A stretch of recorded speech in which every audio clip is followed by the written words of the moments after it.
I don't actually know if it's that I'm getting older or that I'm becoming more woo-woo. Maybe it's a combination of both. Totally checks out. But I can't help but see that this world really rewards behavior that's not actually any good for humanity.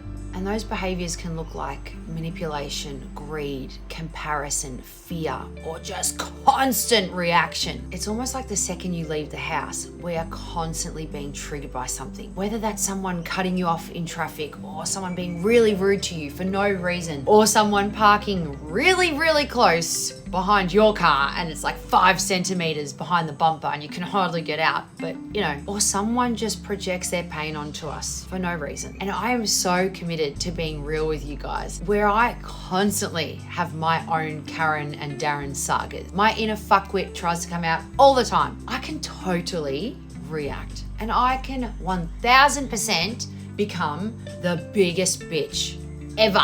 100% I can.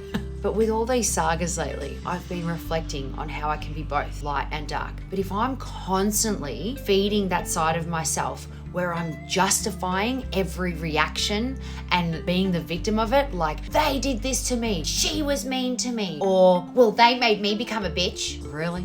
Did they hold a gun to your head and make you become a bitch? If I do that, then all I'm doing is just giving my power away. Think about this. If every single human is constantly feeding their inner chaos, then collectively, we're just gonna create a chaotic world. And I think that's what's happening here. We all have light and shadow, the good wolf, the bad wolf, the calmness, the chaos. Through all the spiritual work I've done, I have discovered that the shadow never fully disappears. You're never going to be this perfect, calm, angelic being floating on a rock, just blissed as. Nope.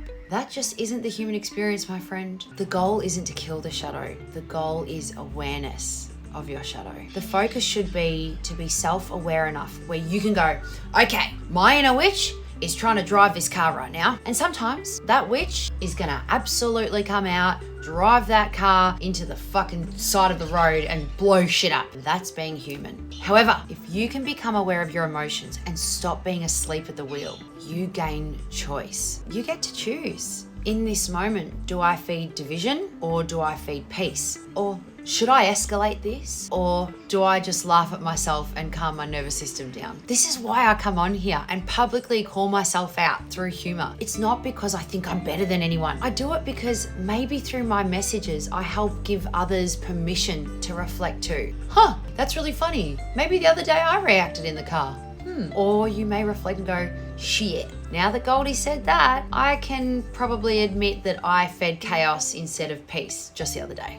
I've said this a million times and I'm gonna keep saying it. The victim mindset absolutely keeps that cycle alive. And today's transmission, this message is not to underestimate at all how people can absolutely hurt you. But if we never take responsibility for what we choose to feed, our lives become full of constant conflict, chaos, drama, and oh my gosh, my life's so hard. Why is this happening to me? And then we wonder why life feels so heavy. Is it landing? Our inner shadow is so powerful, but so is your awareness. And I genuinely do believe that the future of humanity depends on whether people can become conscious on which version of themselves that they choose to keep feeding, the reactive self or the aware self. So yeah, from where I'm sitting, this seems to be the real battle for humans these days.